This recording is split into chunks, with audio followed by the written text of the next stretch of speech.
Demon Slayer, Season 2, Kimetsu no Yaiba, Mugen Train Arc. Finally, Demon Slayer has started again. I forgot it was coming out in the 10th in the United States, and then I woke up that morning and saw it, and I was a happy boy. I really want to review this newest episode. The newest episode called Flame Hashira, Kyojuro Rengoku. Strong episode so far, but before I get to it, welcome to All Day the Geek Way. Hope you're enjoying your day the Geek Way. Just let you know for this review, there will be minor spoilers later. I'm going to start it off, no spoilers, just kind of give my overall thoughts, and then I'll start getting into spoiler territory a little bit later. I will let you know. That being said, if you haven't watched the episode, I do recommend you watch it. So this is starting my review because overall it's a strong start. And then watch the episode and come back to this. But again, no spoilers right now. It's a very strong start to the season. Very strong start.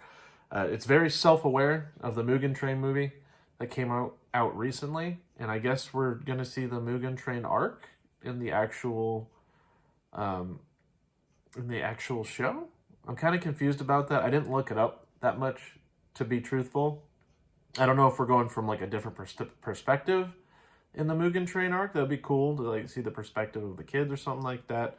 That or they're just going to retell the story, which is fine because the animation quality is so strong. They're keeping it very, very strong. I can also say that because I just recently watched the Seven Deadly Sins, The Rest of Dragon's Judgment on Netflix, and this animation quality compared to Seven Deadly Sins, it's like night and day. This is so much better in terms of quality of animation. You can tell they put a lot of budget into Demon Slayer. Rightfully so. It's been making a ton of money. So I totally get that. We also get questions answered that we never actually had. Like, those bento boxes. Where did they come from? Did he buy them on the train or did he not? Turns out he didn't. Spoiler alert, I guess. Whatever. Doesn't really matter. And also just one thing that's kind of small, but like the transition when you get halfway through the episode or there's like a certain timestamp and then it has those transitions so that you can take like pause and take a bathroom break or whatever. The artwork is just beautiful. Like the artwork in this show is just amazing. Now getting onto spoiler territory, onto the actual episode. So we start off following a demon slayer that we're not aware of, but he goes to a noodle shop that Rengoku happens to be in, and the first words you hear in the episode are, "Umai!" I'm saying delicious in Japanese and having like this noodle soup. And I don't know what it is with Japanese animation, but the food looks so good when it's animated. Like, I'm guessing it was hot soba noodles. I don't know, but it looked really good, and I'm hungry for it. I don't know how animation does that. Like, I want to eat that thing. I don't want to eat the thing in real life. I want to eat the animated one, and hope it tastes just as real. Anyway, the guy that we're following, he sits down with Rengoku, and they get another thing of soup. And then we learn of a demon called the Slasher, who is going to be our main antagonist in this episode, in that he had injured a woman and the Demon Slayer Corps recovered her and she was recovering just fine.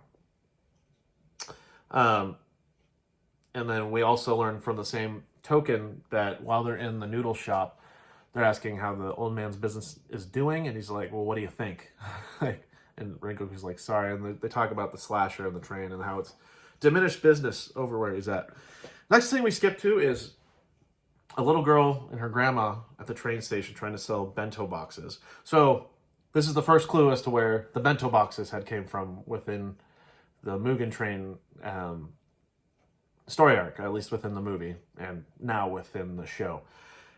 And the girl's just like, Grandma, stop talking about demons. Demons aren't real. Blah blah blah. The Slasher isn't a demon, or whatever. And then Rengoku's like, hey, have you seen any demons? Like, very blunt. And I didn't notice this at first until I rewatched the episode, but the grandma has like a genuinely surprised face. And when you first watch the episode, you're like, oh, she's just surprised to see someone ask about demons up front. When we learn later in the episode, that's not why. It's actually her reflecting back on her past implicitly, like her trying to recognize the person that she's talking to. Anyway, So that's more reference on the end of the episode. But the grandma's also like, the daughter's just like, hey, can you get away? Like, this is weird. And the grandma's like, he's not a bad guy. Like, calm down. And grandma is on point. And, you know, before Rengoku leaves to go on the train that will hopefully lead to the Mugen train, on the station where it's at, the granddaughter's like, hey, can you at least buy some bento boxes, please? It would help us out a lot. And he's just like, sure, I'll buy all of them. And gives them to the guy that we see at the beginning of the episode and says, like, oh yeah, give them to the rest of the Corps. That'd be great. Well, he's on the train, and we learn that the Mugen train is being inspected at a different location that's called the Shed. And we learn this as Rengoku, he's on the train. One of the train conductors is like, who are you? And he's just like, I'm just a bento salesman. Nothing suspicious. Totally legit. And he learns all this information. He's just like, oh, that's the Shed? All right, I'm going to go there. I'm going to jump off. The guy's like, what? And yeah, he literally jumps off the train. And he's unfazed by it. I mean, he's a Hashira. We're seeing the power of a Hashira firsthand. Gets to the train. He's like, oh, that's the Mugen train. This guy's like, why are you here? He's like, oh, I'm part of the train bureau. I'm just dropping off some bento boxes. Everything's fine. They're talking about the demon train and how 40 people disappeared from it. The Mugen train, 40 people had disappeared. The next thing we know is like this kid is screaming in agony. And Rengoku runs first thing, and the slasher. We're introduced finally, like formally, to the slasher compared to like the beginning of the episode where you see his shadow and he murders a conductor. And the slasher, he's just like, oh, this human food is disgusting. He destroys a bento box. That's rude. That's really rude. That's perfectly good food. Even if you don't like that food, someone else would have enjoyed it. So that's a bad start for the slasher. Like, yeah, it's just like, yeah, the food is revolting. Oh, this kid's blood is also revolting, so I'm just going to torture him like I did that girl. He mentions this later, but, you know, he's trying to provoke Rengoku, and Rengoku's just like, no, I'll save you. Like, you're fine. The slasher's like, really? Because no one's been able to catch me. I'm super fast. He starts slashing around the room, and Rengoku is just, he's unfazed. Like, it does not faze him whatsoever, compared to all the other train workers who were just like, yeah, we got to get out of here. And like I said, Rengoku is just unfazed. Like, this is just a level difference. And it's like playing Dark Souls. And you're the player, and you're like, I could take this enemy down, and it turns out the enemy is just way stronger than you. You're just not at that level, bro. Like, Slasher is not there. And then the Slasher is just like, oh yeah, I tortured this girl. And like I left her for dead. And Rengoku's like, oh no, we saved her. She's recovering just fine. And Slasher's like, I'll just find her and kill her then. It's like, no you won't. We hit her. Okay, well then I'll go for the bento box salesman. It's like, bro, did you see the bento box salesman before? There's no indication earlier in the episode that the Slasher had seen the bento box salespeople, I guess. I mean, it doesn't really matter. It's just a nitpick on my part. But then Rengoku just, as Slasher's about to threaten the life of the boy, Rengoku just jumps in and slices off his hands. Like, no big deal. And the Slasher's just like, no, I'm gonna dip.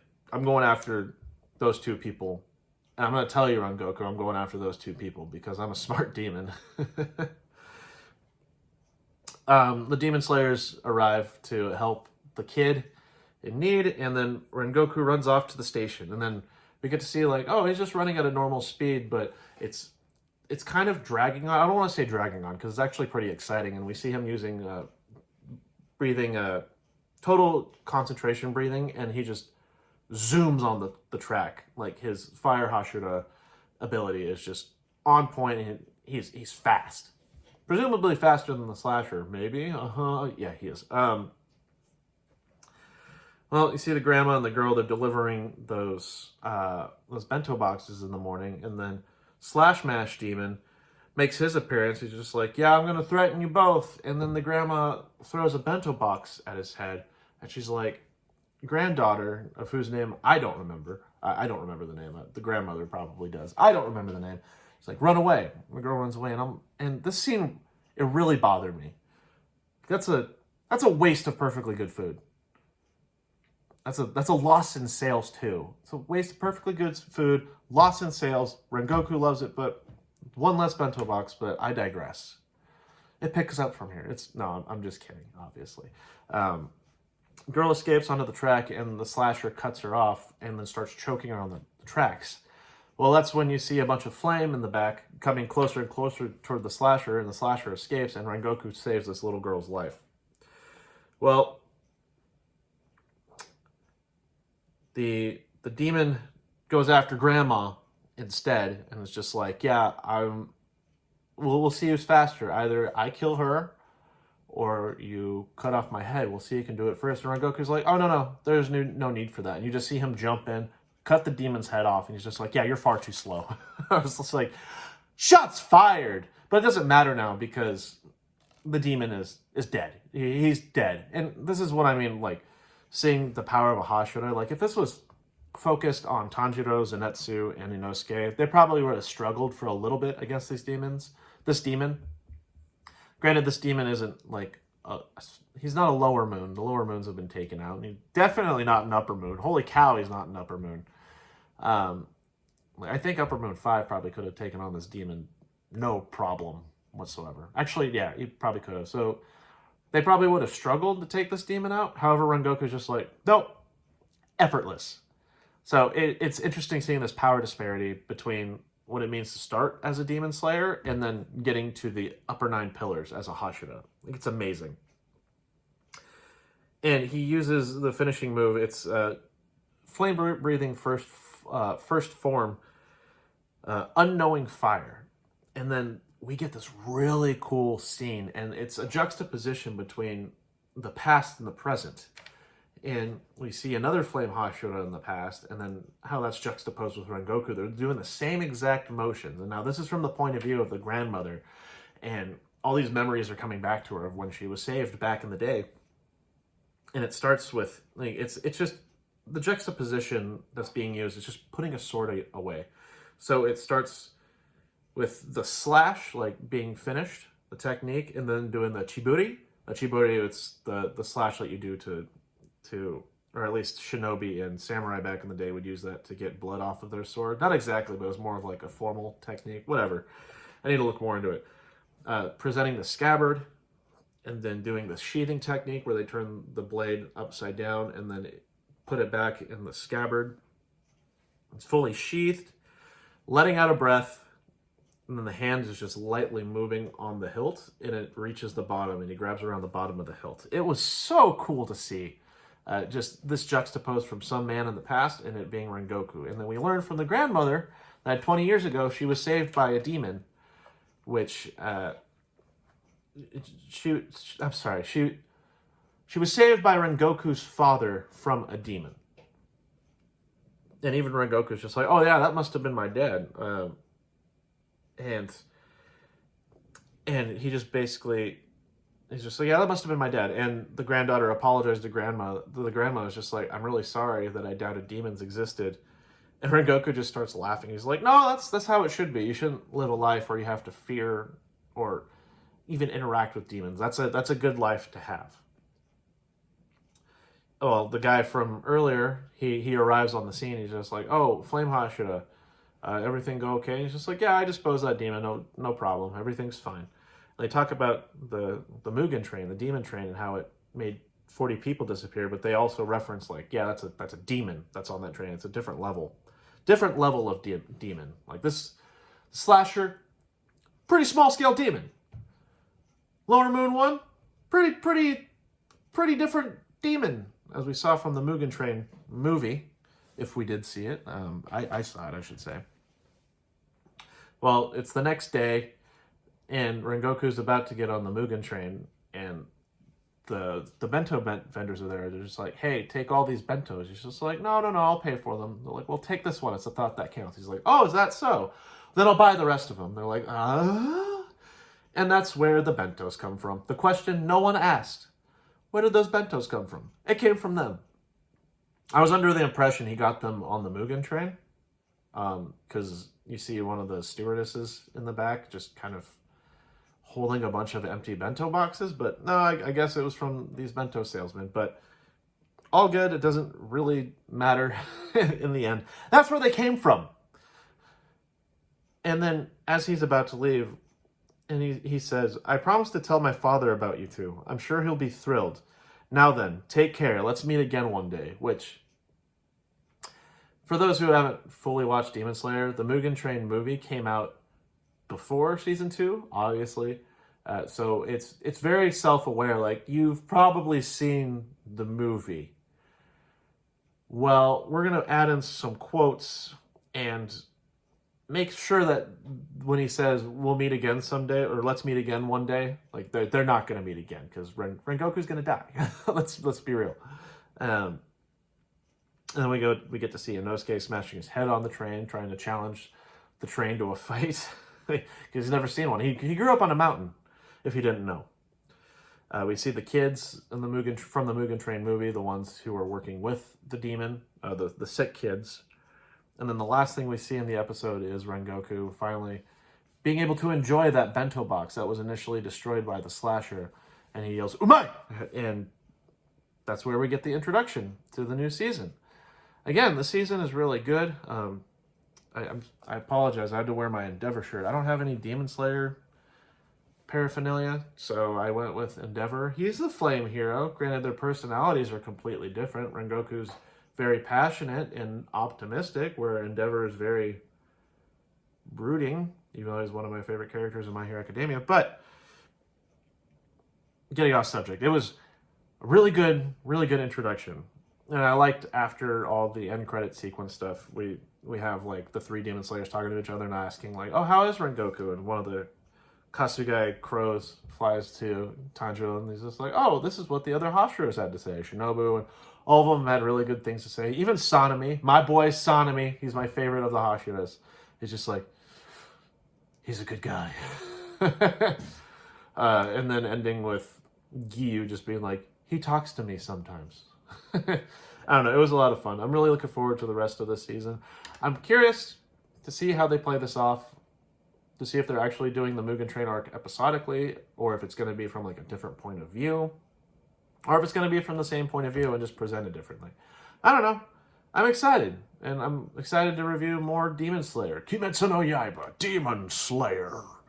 No, I love this show. It's a lot of fun, and even the manga too. But that being said, yeah, definitely take the time to watch it if you haven't, and you decide to watch with spoilers anyway. Hopefully you enjoyed the review. If you did, give us a thumbs up. Consider subscribing. It helps a lot. It really does. With that being said, I'm Jet from All Day the Geek Way, and I hope you continue to enjoy your day the Geek Way, as you should every day. See ya!